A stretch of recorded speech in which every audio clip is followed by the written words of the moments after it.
काली और कृष्ण में कोई अंतर है। दिखने में ऐसे लगता है कि अलग अलग है, पर वास्तविकता में कृष्ण और काली एक ही सिक्के के दो पहलू हैं। इसको अगर समझ सको तो। नमस्कार, नमो नारायण। जैसे जैसे साधना के मार्ग में हम आगे बढ़ते हैं तो कई जिज्ञासाएं, कई प्रश्न साधकों को सहज रूप से आते हैं, इंक्लूडिंग हमारे मंत्र दीक्षित साधक भी कई बार ऐसे ऐसे प्रश्नों में गिर जाते हैं कि जिज्ञासा करते हैं। अयोध्या से मेरे बहुत प्रिय शिष्य हैं प्रदुन पांडे जी, और सरकारी तंत्र में हैं। उन्होंने प्रश्न किया कि काली और कृष्ण में कोई अंतर है। अच्छे साधक हैं वो। एक लाइन में तो मैंने उनको यही जवाब दिया कि तत्व रूपेण कोई फर्क नहीं है। यदा यदा ही धर्मस्य ग्लानिर्भवति भारत, अगर कृष्ण कहते हैं, और सप्तशती दुर्गा के अंदर हम जो मंत्र देखते हैं, दोनों शक्ति के आप देखेंगे अलग प्रकार को। दिखने में ऐसे लगता है कि अलग अलग है, पर वास्तविकता में कृष्ण और काली एक ही सिक्के के दो पहलू हैं। इसको अगर समझ सको तो। रामकृष्ण परमहंस जी ने काली का जो साक्षात्कार किया, जीवन में बहुत विरले और कम साधक होंगे जिन्होंने मां काली का साक्षात्कार किया हो, जैसे रामकृष्ण परमहंस जी को हुआ। वो अवतारी पुरुष है। वैसे काली की साधना में जब हम आगे बढ़ते हैं तो सबसे पहले साधना में उनकी जो सखियां हैं वो दर्शन हम अनुभव कर सकते हैं। योगिनियों का दर्शन हम अनुभव कर सकते हैं। भैरव भैरवियों का दर्शन जो है वो हम कर सकते हैं, या दूसरी शक्तियां जो थोड़ी सी उनसे जुड़ी हुई, लेकिन पूर्ण रूपेण काली शक्ति का अनुभव करना साधारण साधक के लिए ना तो उतना आसान है और ना ही सुलभ है। उसके लिए वास्तव में बहुत साधना, बहुत कृपा, प्रारब्ध और परमात्मा की असीम कृपा चाहिए। पर इसमें काली तंत्र में प्रवेश जरूर हो सकता है। कैसे? आपने जो थंबनेल देखा कि काली तंत्र में प्रवेश, ये ऐसा ही है जैसे कोई बच्चा एक अच्छे परिवार में जन्म लेता है और हम सोचे कि वो अच्छी भाषा का प्रयोग करते हुए, सपोज करो एग्जाम्पल में अंग्रेजी अच्छी बोल रहा है, तो वो शेक्सपियर में पीएचडी कर सकता है क्या? शेक्सपियर के ऊपर तो पीएचडी करने की संभावनाएं तो पूरी हैं, लेकिन उसको एक अच्छी शिक्षा दीक्षा, स्कूल, ABCD ठीक से उसकी लिखाई पढ़ाई अगर होती है तो हो जाएगा। साधक के जीवन में भी साधना का वो जो सोपान है, वो प्रारब्ध, दैव, योग, ये कृपा तो है ही, पर अपने कर्म के प्रयासों से वो बहुत कुछ पा सकता है। 10 महाविद्या में प्रथम महाविद्या महाकाली, और मैं हमेशा कहता हूं कि महाकाली के उपासना में या साधना में ये 10 महाविद्या की पहली महाविद्या है। परंतु अगर आपके पूजा के अंदर 10 महाविद्या का ये श्लोक है, काली तारा महाविद्या षोडशी भुवनेश्वरी बगला छिन्नमस्ता च विद्या धूमावती तथा मातंगी त्रिपुरा चैव विद्या च कमलात्मिका एतादश महाविद्या सिद्ध विद्या प्रकृतिता। 10 महाविद्याओं के नाम इस श्लोक में आ गए। अब उसमें पहली महाविद्या काली।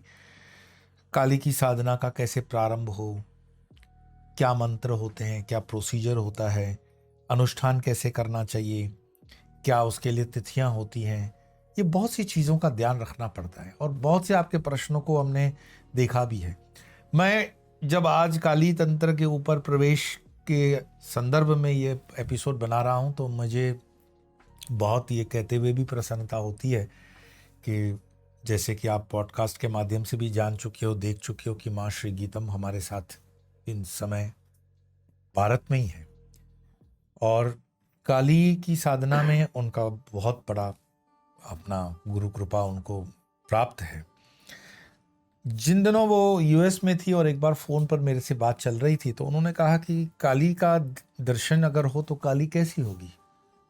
तो मैंने रामकृष्ण परमहंस जी का अनुभव उनको बताया कि काली जो है सिर्फ काली काला रंग देख करके उसको नहीं कहा जा सकता कि ये काली है, या आपने जीभ देख ली तो वो काली है, या चरणों में उनके शिव हैं तो आप मानोगे काली है। काली बियॉन्ड वर्ड्स के है, ये अनुभव है। तो उन्होंने अपना अनुभव बताया कि मैं जो काली देखती हूँ वो कभी कभी काली श्वेत वस्त्र में भी है, कभी नील वस्त्र में भी है, कभी लाल साड़ी में भी है, कभी दिगंबरी भी है। तो ये मेरा अनुभव ठीक है क्या?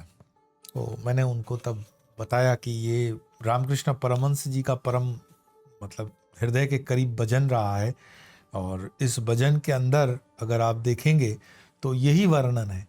श्यामा माँ के आमार कालो रे, लोके बोले काली कालो आमार, मौन तो बोले ना कालो रे। कखनो श्वेत कखनो पीत कखनो नील लोहित रे, आगे ना ही जानी के मन जानी। ये कमलाकांत जी का जो भजन है वो बताते हैं कि वो ना सफ़ेद है, ना वो सिर्फ लाल है, ना वो सफ़ेद एक रंग से बंधी है, वो न सिर्फ वस्त्र में है, वो न सिर्फ स्वरूप में है, वो हर तरह से 360 डिग्री से इस भजन को जब आप सुनेंगे यूट्यूब के ऊपर तो आपको एक अलग अनुभूति होती है। और वही अनुभूति माँ श्री गीतम अपने अनुभव से जब बता रही थी। और अब भी जब हम आश्रम में बैठ कर के सोचते हैं कि भारत के अंदर, जो हमेशा मैंने कहा कि भैरव शक्ति का तो जागरण हो गया श्री त्रिपुर भैरव शक्ति पीठम के माध्यम से, और उसके लिए साधकों के लिए हमने आश्रम में जो भी व्यवस्था हो सकती है मिनिमम वो व्यवस्था की है, और उस पे आप साधना प्रारंभ कर सकते हो। साथ में एक शिविर भी हो चुका भैरव जी के ऊपर। आप लोगों का एक रिक्वेस्ट आया कि इस तरह के कुछ और अनुष्ठान करवाए जाएं, तो प्रत्येक दूसरे और चौथे शनिवार और रविवार को 3 महीने के लिए एक शेड्यूल वेबसाइट पे हमने दिया हुआ है। वेबसाइट मतलब www.swamiyupa.com पर। उसके अंदर आप अगर देखोगे तो सबसे पहला जो हमारा सेमिनार होगा या शिविर होगा 27 और 28 दिसंबर, काली के ऊपर ही। 27 शनिवार, 28 रविवार, 2 दिन के लिए काली सहस्त्र नाम आनंद मौन शिविर। आनंद मौन का अर्थ क्या है कि आप अपनी साधना के अंदर निजानंद में रहें, बाहर का कोई भी विक्षेप आपको जब डिस्टर्ब ना करे और उसमें स्थित रहें। तो 2 दिन ये प्रारंभ हो सकता है, काली तंत्र में आपका प्रवेश हो सकता है। ऐसे 5 कुल मिला करके हमने शिविर का वेबसाइट पे भी एडवर्टाइजमेंट दिया हुआ है, और उन 5 को अगर आप तारीखों में देखेंगे तो ये ऑनलाइन और ऑफलाइन दीक्षा भी और ऑनलाइन और ऑफलाइन सेमिनार भी। तो सबसे पहले दिसंबर की 27वीं और 28वीं दिसंबर को काली सहस्त्र नाम के ऊपर शिविर है और दीक्षा भी होगी। फिर उसके बाद है ललिता सहस्त्र नाम के ऊपर शनिवार 3 जनवरी और रविवार 4 जनवरी 2026 को। फिर एक और शिविर है दुर्गा सप्तशती के ऊपर, ये गुप्त नवरात्रि है। 19 जनवरी से 26 जनवरी आप ऑफलाइन ऑनलाइन रह करके भी इसका पार्टिसिपेशन कर सकते हो। और साथ साथ में एक और शिविर फरवरी महीने के अंदर 14 फरवरी 15 फरवरी शिवरात्रि के निमित्त शिव सहस्त्र नाम और यज्ञ वगैरह उसमें जो आएंगे वो है। मार्च महीने की नवरात्रि 19 मार्च से 26 मार्च ऑनलाइन ऑफलाइन। ये आपको पहले इसीलिए बता रहे हैं ताकि आप अपने समय के अनुसार रिजर्वेशंस वगैरह थ्रू आउट देख सकते हैं। ऑफलाइन मात्र 40 साधक ही हमसे जुड़ सकते हैं। ऑनलाइन तो ठीक है, ऑनलाइन में लिमिटेड से सेशंस होते हैं, पूरा हम 24 घंटे उसको लाइव नहीं कर सकते हैं। तो कुल मिलाकर के ये जो 3 महीने का प्रोग्राम मैं आपको बता रहा हूँ, तो इसके लिए कुछ अनुदान भी है। तो क्यों? तो भारत के अंदर जो हमारा ध्येय है कि शक्ति उपासना जागृत की जाए, और उसके लिए जो भी डेडिकेटेड साधक भी इसमें समय दे करके, वॉलंटियर भी अपना समय दे करके आगे आना चाहते हैं, तो उनके लिए एक स्थान हरिद्वार के अंदर, हरिद्वार में भी कोई जमीन दाता वगैरह हो तो बहुत अच्छा।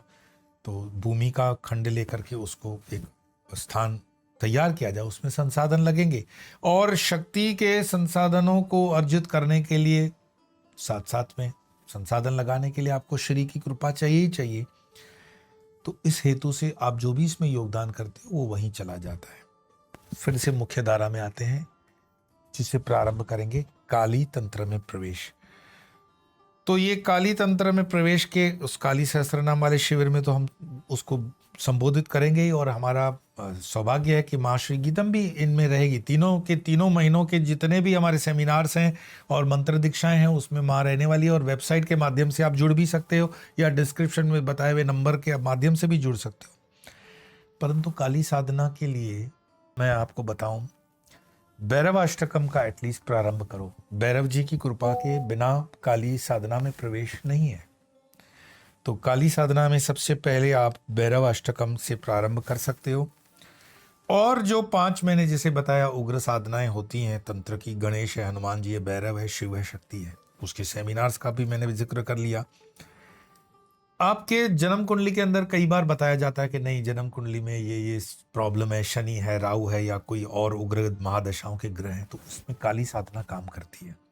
और काली साधना का सबसे सरलतम रास्ता जो है काली शतनाम, मतलब 108 नाम काली के, या फिर काली सहस्त्र नाम दूसरा, काली के 1000 नाम। तो काली यंत्र से या काली अर्चना के माध्यम से हम 1000 नाम और शतनाम का पाठ कर सकते हैं। दूसरी फिर पूजाएं धीरे धीरे स्लोली एंड ग्रेजुअली जैसे आगे आगे बढ़ता है साधक, क्योंकि काली का जो मंत्र है वो शक्ति में या ऊर्जा में थोड़ा सा गर्म पड़ता है, तो उसको गुरु के सानिध्य में रह करके साधना करना लाभदायी होता है। अब जब मैं गुरु कहूं तो आपका विवेक से आप जानते हो कि आपके आसपास से या जो भी है गुरु के मार्गदर्शन में सदैव होना बहुत जरूरी है, क्योंकि कहीं कहीं पे साधक के जीवन में जब कोई छोटी मोटी ऐसी परेशानियां आती हैं या अनुभव थोड़े से अलग पड़ते हैं, तब आपको कौन क्लियर करेगा? तो वहां पर आपका गुरु का होना जरूरी है। और इस पर पॉडकास्ट तो माँ के साथ हमने कर ही दी थी, तो उस पॉडकास्ट का भी आप लाभ लेंगे तो काफी कुछ आपका कंसेप्चुअल क्लैरिटी और भी होगा। काली पूजा में जब हम आगे बढ़ते हैं तो उसमें बलिदान का भी विधान कंपलसरी होता है। अब मुझे कई लोग कहते हैं कि आप बलिदान के ऊपर इतना जो जोर देते हो, तो वैष्णव तंत्र के ऊपर आप मनाइए, वैष्णव तंत्र में बलिदान है क्या? तो आप गूगल करके देखो, नरसिंह भगवान की जो साधना होती है, नरसिंह का जो साधना है, तंत्र है, नरसिंह तंत्र के अंदर उसमें भी बलिदान होता है। हिमाचल प्रदेश और उत्तराखंड में कुछ राजनीतिक कारणों से बलि प्रथा को कुछ लोग हटाने के प्रयासों में हैं, मैं उस पर कोई आज टिप्पणी नहीं कर रहा हूं, लेकिन भगवान नरसिंह की जब साधना करते हैं तो उसमें भी बलिदान का विधान है। जब हम बोलते हैं नरसिंह, नर मीन्स मनुष्य का, नर देह है, और सिंह, अब सिंह क्या खाता है? सिंह को क्या भोजन दोगे? सीधी सी बात है, कहीं पे तो विवेक बुद्धि का प्रयोग करोगे। आप डीजल की गाड़ी में पेट्रोल डालोगे, पेट्रोल की गाड़ी में सीएनजी डालोगे तो नहीं चलेगा। तो जो शक्ति के प्रति हम चलते हैं, और शक्ति के बिना याद रखो मनुष्य शव है, लेकिन जैसे ही शक्ति की कृपा हो गई तभी आप देखते हो कि काली के चरणों में शिव है। शिव शव नहीं है, शिव जो है वो प्रतीकात्मक, इसको समझो कि काली के चरणों में शिव क्यों है। तो जब तक शक्ति की कृपा आप पर नहीं होती है तब तक आप शिव हो ही नहीं सकते। शिव तब होता है जब शक्ति की कृपा हो गई, अथवा नहीं हुई तो आप शव हो। तो ये आपकी चॉइस है, निर्माल्य होकर के जीना है, शव होकर के जीना है, या शक्ति संपन्न होकर के अपनी साधना को करना है। कोई भी साधना किसी साधना के विरुद्ध में नहीं है। सनातन जो दर्शन है, सनातन जो धर्म है, सनातन जो ये परंपरा है, इसकी खूबसूरती ये है कि कोई भी साधना किसी साधना के विरुद्ध में नहीं है। आप अपनी क्षमताओं, अपनी कैपेसिटी, कैपेबिलिटी, देश काल परिस्थिति के अनुसार कुल देवता, इष्ट देवता को ध्यान में रखते हुए गुरु परंपरा को, जिस गुरु को धारण करते हैं वो आपको बताते हैं कि आपके लिए ये साधना उपयुक्त है। अब कई बार ऐसा होता है कि आप एक बहुत ही वैष्णव परिवार के हो, कृष्ण आपका आराध्य है, तो वहां पर हम काली मंत्र नहीं देते हैं। वहां पर हम खुद स्वयं से कहते हैं कि आप कृष्ण की तरफ बढ़े, तो वो यात्रा सुगम होती है, सरल होती है। लेकिन कई बार देखा जाता है कि प्रारब्ध के किए हुए साधनाओं के फलीभूत साधक कहता है कि मेरा यहाँ पर इष्ट जो है वो काली है, तो वहां काली, और कहीं कहीं कृष्ण को भी वो लेते हैं। तो कुल मिलाकर के ये सब जो चीजें हैं इसके कई एलिमेंट्स हैं और वो गुरु के मार्गदर्शन में आपको बहुत अच्छा दर्शन मिल जाता है। इस 2 दिन के जो सेमिनार में आप आओगे तो काफ़ी चर्चाओं में, ये प्रश्नोत्तरी में भी काफ़ी चीज़ें आपकी क्लियर होती हैं। तो पांचों पांच जैसे मैंने बताया, ललिता सहस्त्र नाम है, काली सहस्त्र नाम है, शिव सहस्त्र नाम है, हनुमान सहस्त्र नाम है। इनके आधार पर शनि रवि की 2-2 दिन की सेमिनार जो होंगी वेबसाइट पे, उसमें आप लाभ ले सकते हो। और 4 महीने तक का ही समय हम दे पाएंगे, क्योंकि हमारी खुद भी साधनाएं और खुद भी एक डिसिप्लिन होता है, उसके बाद समय देना मिलना मुश्किल होता है। मेरा प्रत्यक्ष मिलना इसीलिए भी संभव नहीं होता क्योंकि काफ़ी कुछ चीज़ें होती हैं। तो जैसे मैंने बताया, अयोध्या से मेरे प्रिय प्रद्युम्न जी ने जब पूछा, जीवन में संघर्ष किसके नहीं होता है? जो शेर होगा उसको रोज शिकार करना पड़ता है, लोमड़ियों को शिकार नहीं करना पड़ता। लोमड़ियां तो क्या है, शेर के किए हुए शिकार पे ही पल जाती है, जूठन पे। अगर तुम शेर हो अपने जीवन में, तुम्हें संघर्ष करना है और संघर्ष से डरना नहीं है। संघर्ष अनेक प्रकार के हो सकते हैं, लौकिक, अलौकिक, भौतिक, सामाजिक, आर्थिक, राजनीतिक, धार्मिक। संघर्ष चलते रहेंगे और संघर्ष सिर्फ शेरों के लिए है। और शेर मतलब शक्ति, जिस पर माँ दुर्गा सवार होती है, माँ शक्ति सवार होती है। तुम किसी शक्ति का वाहन बनते इसलिए हो क्योंकि तुम्हारे अंदर भीतर शक्ति है, तुम्हारा संकल्प है। तो अपने संकल्प को समझो, अपने संकल्प को जानो, और उस संकल्प को जब जान करके आगे बढ़ते हो तो जहां से मैंने प्रारंभ किया कमलाकांत के ये भजन के साथ, वहीं पे ही विराम दूंगा। और ये भजन के श्यामा माँ के আমার কালো রে, শ্যামা মাকে আমার কালো, কালো রূপ দিগম্বরী, হৃদি পদ্ম করে আলো রে, শ্যামা মাকে আমার কালো রে, श्यामा माँ के आमा। ये भजन सुनेंगे, एक एक शब्द के ऊपर ध्यान देंगे। ये भजन काली का पूर्ण ध्यान है, मीनिंग आपको मिल जाती है, बहुत सरल है, संस्कृत आधारित भजन है। और कमलाकांत जी ने इस भजन को बहुत गहरे ध्यान की अवस्था में रचना की है। रामकृष्ण परमहंस का ये प्रिय भजन है और ये भजन काली के पूर्ण ध्यान का एक सटीक विवरण है। आज इतना ही, फिर मिलेंगे एक और साधना को लेकर के। तब तक के लिए नमो नारायण।